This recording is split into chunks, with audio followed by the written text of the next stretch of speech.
So today I'm going to be discussing meat consumption, and especially on the topic of excessively eating meat. A lot of people don't understand the effects that meat has on the body, as well as the environment. A lot of people aren't educated that excessively eating meat, especially red meat, can decrease your lifespan, and that is according to Wean 2015. This affects everybody, whether you're a vegetarian or a very avid meat eater. And this is mostly due because it not only affects just the individual, but the whole planet. It's important to talk about this right now, especially because we're in a pandemic and our diets aren't necessarily what they used to be right now. And it's important to have that inner health for the individual, but the health for the environment. Mostly because there's been a lot of climate change things happening recently, and meat farms are a contributor to that. And so first I'm going to be talking about the causes of increased meat consumption.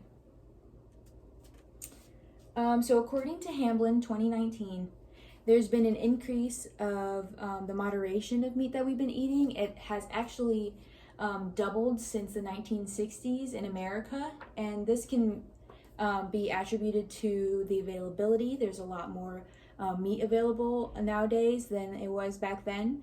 And there's also larger portion sizes, and this can be due to fast food, like upgrading from small to large. There's been a fast food frenzy in the last couple decades, and it's very evident. A lot of people are also very unwilling to change their diet. It's very incorporated in a lot of cultures, in their dishes and how they cook things. So that's something that a lot of people don't really want to change. And it's a staple in many of their dishes. They don't know how to prepare their proteins if it's not coming from meat.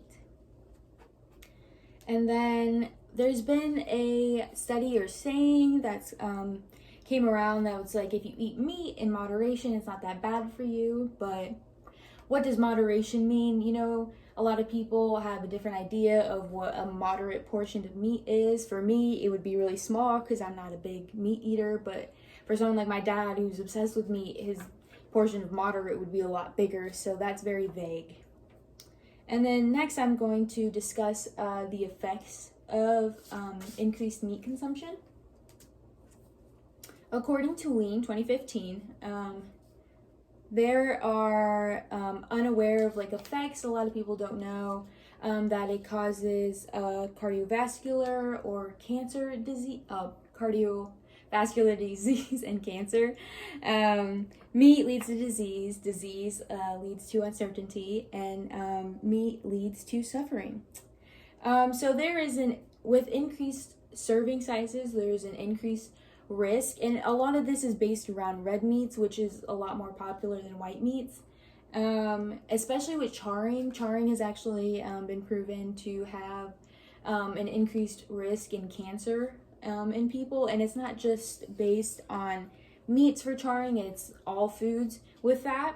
And then according to Hamblin done 2019, there's been climate change has been a big topic recently, and meat farms are a big contributor to that, mainly because a lot of the farms that are growing crops actually go to the meat farms to feed the stock.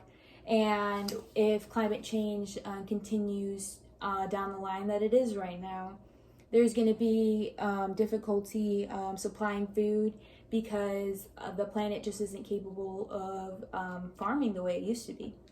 So next, I'm going to be talking about some solutions that you can do to help decrease meat consumption. According to Farm Snap Factories 2020, there's ways to limit meat. So you can either do meatless Mondays, or once a month, you can have a meatless week. You don't need to completely cut meat out of your diet, but being able to decrease it and cut it down would be very effective for your body and the environment. You can swap some veggies every now and then for your meat. Tofu makes a great substitute for chicken, and lentils make a great substitute for ground beef. And this was according to Parsons 2020, when life gives you veggies, make a feast. And then buy meat on the bone. If you don't want to cut down on your meat, you can actually use the broth from however you cooked the previous meat, or make a stock with the bone, marrow, and all that. And you can use that in other dishes just so you can extend the life of your meat. And changes need to be made, and those changes start with you.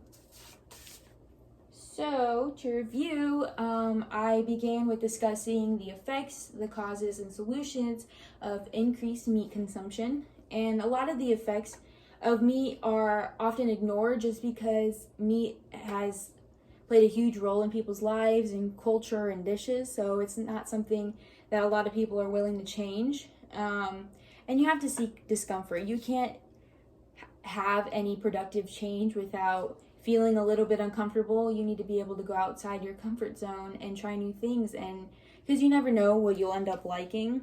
And I challenge you to do a meatless Monday, a meatless week, swap some veggies. It's not something too difficult. You can start off small. You don't need to become a vegetarian. It's just very effective for not only you, but the environment, to decrease your meat consumption.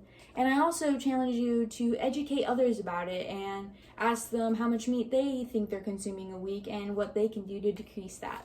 Thank you.